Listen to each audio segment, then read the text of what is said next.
Good afternoon. Welcome to Options Tenor. It's Monday, October 21st, 2024. Welcome, everybody. Welcome, traders.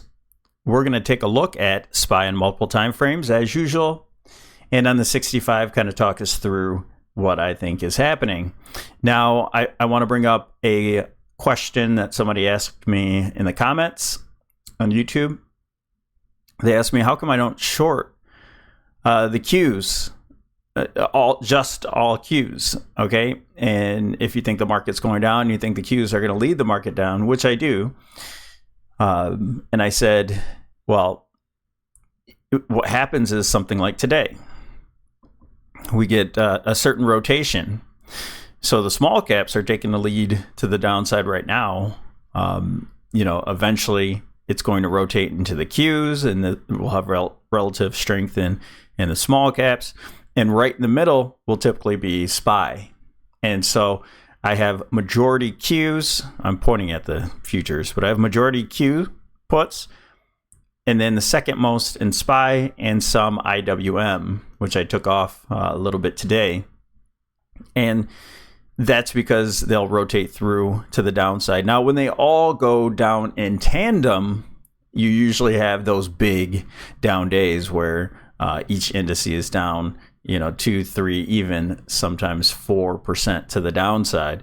So that is when everything's in conjunction. But you don't usually get that until when we talk about structure-wise or Elliott waves, like that wave 3 on the big moves. And we're just not there yet. So right now we're just going to rotate through. Another thing was breadth. And we talked about it in the Discord. Pat there, he was talking about, well, we have VOLD and ADD, the breadth indicators, the advanced decline, and he said, they're kind of on a downtrend. Why don't we have like such a bad day? And I said, well, this is part of my breadth indicator as well, the megatech stocks. And so if Apple's up, Google's up, and Nvidia's up, then you're just not going to get a big move to the downside, even though we have some bearish breadth here. Okay, and if they were all up, you could still have an up day in the entire market and still have bad breadth. Okay, all right. So we're doing this video intraday about 12:24 Eastern Standard Time. If you want to get these videos intraday, consider becoming a YouTube member. It's 99 cents. And then, so let's dive into it. We have SPY on the monthly time frame. Here's the 2000 top. This is our trend line from 21 top. And we're forming a top right now here on the in 2024. So we're above the trend line. I don't think that will last a whole lot longer. So right now we can consider ourselves still in a bullish position, but we are in all kinds of resistance and divergences and layered upon layered on every time frame. And so this is not going to hold much longer here.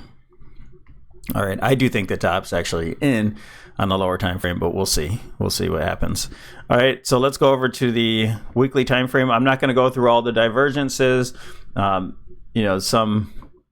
Almost every video we check out either divergences. Even last Friday we went through the McClellan oscillator and the summation index, so those were breadth indicators as well. Weekly time frame, you see where we are. We're back up at that trend line there, and we're rejecting off it in just a small way so far. On this candle, side by side, we have an inside week so far. Do we just get another eke out a new high there? I don't know. We could. Or just get another doji, like a tweezer top before we head down. It's all possible. Okay. It could look like this. Where we had our, reversal candle. I know it's not the same candle. And then price gets above and just fails. That's possible. Or we could just have our reversal candle again, like this. That looks very similar to this candle, and throughout the week just ended up actually breaking down from there and going to test the 8 EMA. So that would be our first target. That's also a small consolidation area. So if we do start to break down this week, we could see this 570, just above 570 area. All right, and if we look at, I'm not going to go through divergences. If we look at where we got our targets, from this correction here, we had retracements. We used a retracement tool, and past the 100%, which gives us new all-time highs, we had the 127, and then after that, the 162. We already hit our targets, our major targets for there, but on the lower time frames, we had some unfinished business. And that goes, the market is fractal. And so even on the lower time frames, such as the daily, when you have your daily targets hit, you still have 65-minute, objectives that need to happen, where you could just wick above on the daily and then head lower. So maybe on a yearly candle, this is going to have a nice wick above, but price action ends up falling below it. So everything happens in fractals. All right, so on a time relationship, we really don't have anything till 12:29. So we'll be looking to see what happens, where price is when 10:29, or excuse me, I said 10:29, when 12:29 occurs. So we don't know, this doesn't tell us where. But my assumption is it'll be somewhere down to the downside. So maybe we even move down, and with a bounce, it's back up into 1229, and that will be a high. So we don't know that information. We need more information. Let's go to the daily. All right, in a traditional sense, we had the bearish rising wedge, and then we formed a new wedge after breaking down from there. And we're back at the top of the channel and also the wedge as well. We're starting to reject. You see on the daily time frame, we're starting to kind of lose momentum. We're into resistance, and now we're breaking down from it. And we're having there's two reasons why we're having a bounce here, with just maybe a pause. And that's because that once resistance, where my target areas were, we used them as support, also with the 8 EMA, which is our trend indicator. So trend is technically still up, but how much further can it go up with all this resistance above? Well, time will tell. And so we're kind of testing that again. So if the 8 breaks down, we have the 20 moving average, which kind of coincides here with the bottom of the wedge. I'll span that wedge a little bit. So still some work to do to the downside, but I think this market's starting to crack. It's always a process. It's hard to kill a bull. Tops are processes, and bottoms are events. Okay. So again, we have first of all, here we go with our formation. This is what we've been following. We have an ABC for 1. It's an ending diagonal. You can look that up. ABC for 2, ABC for 3, ABC for 4, ABC for 5. And so in this last move here, and these are zigzags, right? So 535, 535, and then 535. So we're looking for a 5-wave move here in the shorter time frame, and we'll take a look at that.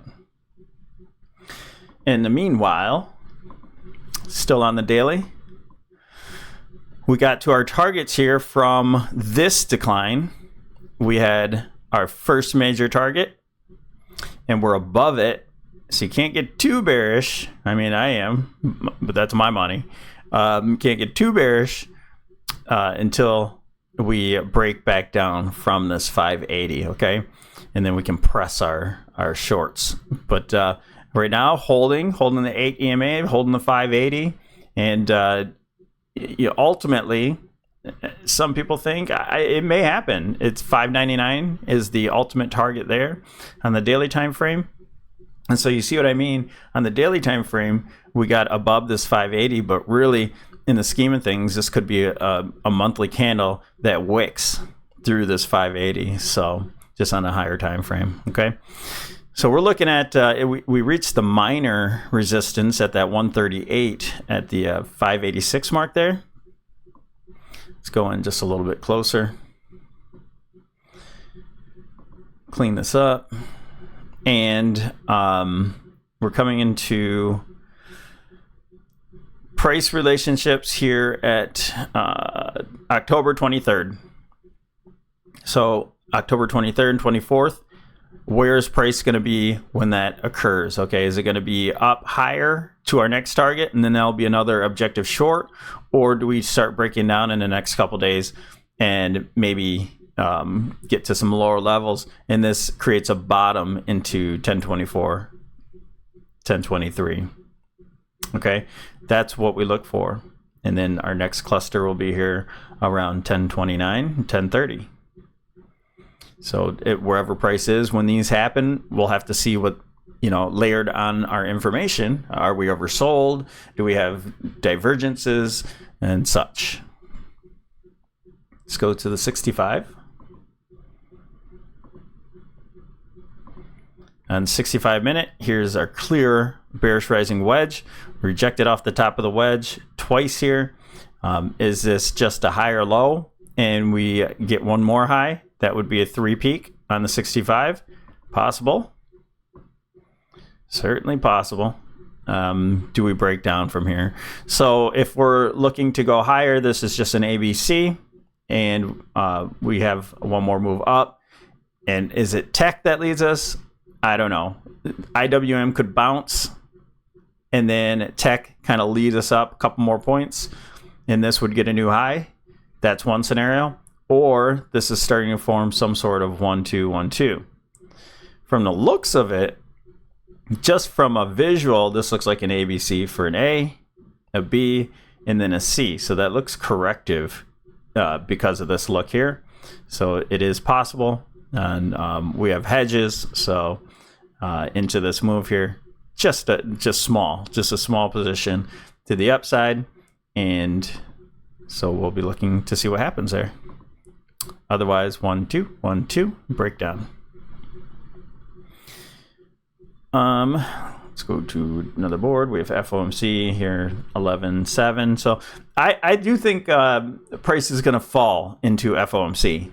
I think that's more likely situation. Whether we get a new high up here or not, I think maybe we form some sort of low around FOMC.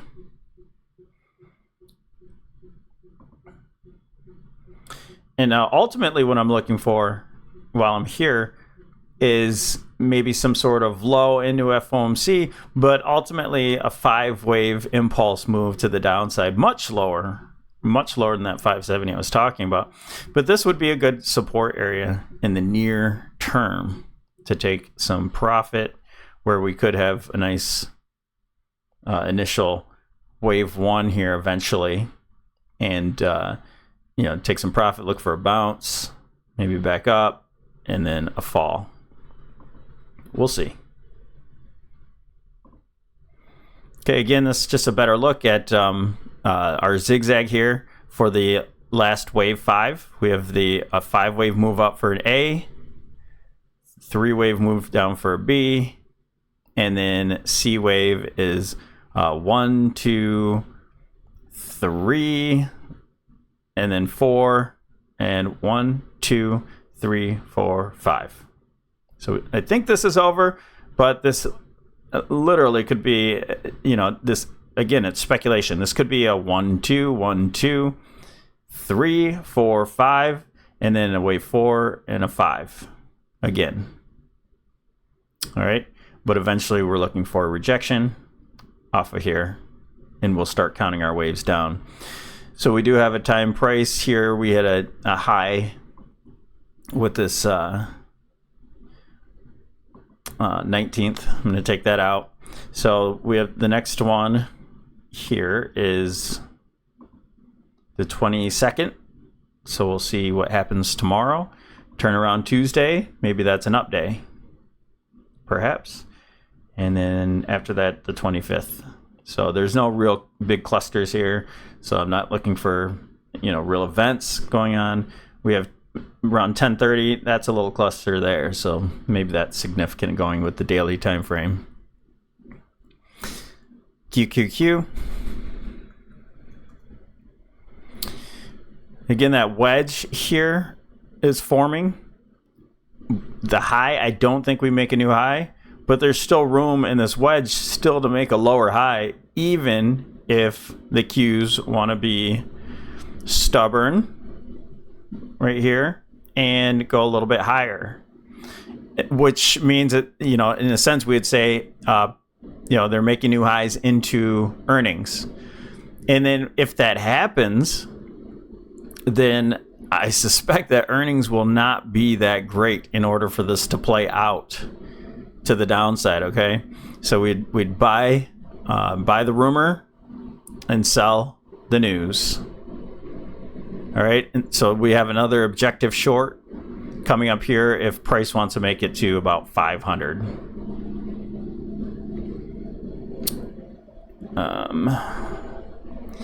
So that would look like here. Again, we're at that 887, got just a little bit past it, came down to that breakdown candle high, and we have about 500. You have another resistance there as well, 499. But this price here came to about that 499 area, so just a few points back above this high could happen. Not looking for it to happen, but it could happen. As of this point, if we do break down, our target is 478. We talked about that already. IWM. Let's SMH. SMH, same thing with the, I don't think SMH is going to make a new high. That seems a little bit more obvious to me because of it leads the market to the downside. It leads the Qs. We have a bear flag here. We can draw this, kind of like it better like this. Could be a fake break like that, but I think it makes more sense to have this high here, that high there, in this high here, so not necessarily has to tag this one, but I think this is a sharp impulse move down here, and we got our retracement with that gap up. We had that nice hedge there that we were talking about and got out of those right at the open, and I think this is starting to fade down. We could have a little bit more of a retracement, but I think this is going to start leading the market to the downside. So that's kind of why I don't think that the Qs are going to make any higher highs, but it's still possible. We have room to go. And if we go to the Elliott wave, if this did go higher, if it decided to go higher, 786 would be the next target. And but we're not playing this to the upside. Okay, we think our wave 2 is in, and then we have a 1-2 here. So it's a 1-2-1-2 setup, and I think this does not get, because this is a wave 3 of 3. These are shallow pullbacks here, and I think that's very valid that this will not pull back higher. Could, but I think it starts to go lower from this point. IWM had its nice move to the downside. Is it done? Do we have a new high? Maybe. This could do anything. Close that gap there. I suspect it'll go to the lower end of the options expected move. It's possible. But this seems to be leading the way down. So, but really, it's just such big moves. It's so erratic. There's, higher highs and higher lows at this point. There's nothing bearish really about this until you go to the higher time frame and you have a high here and creating a lower high. So really, we're just starting to form that equilibrium here. We start to break any lows, that will be confirmation that this is much more bearish, even though we're negative 1.5% here. So, all right, VIX, and then we're done. With the VIX, we had our inverse head and shoulder, or even you're looking at a triangle position here. Back test, had a gap up.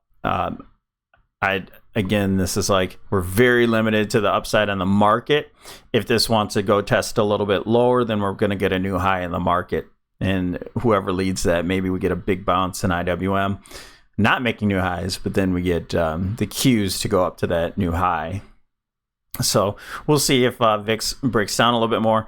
But if it decides just to make a higher low, hold this gap maybe, then we're talking this will start to break out, okay? And then the market should continue lower. So just keep an eye on the VIX there.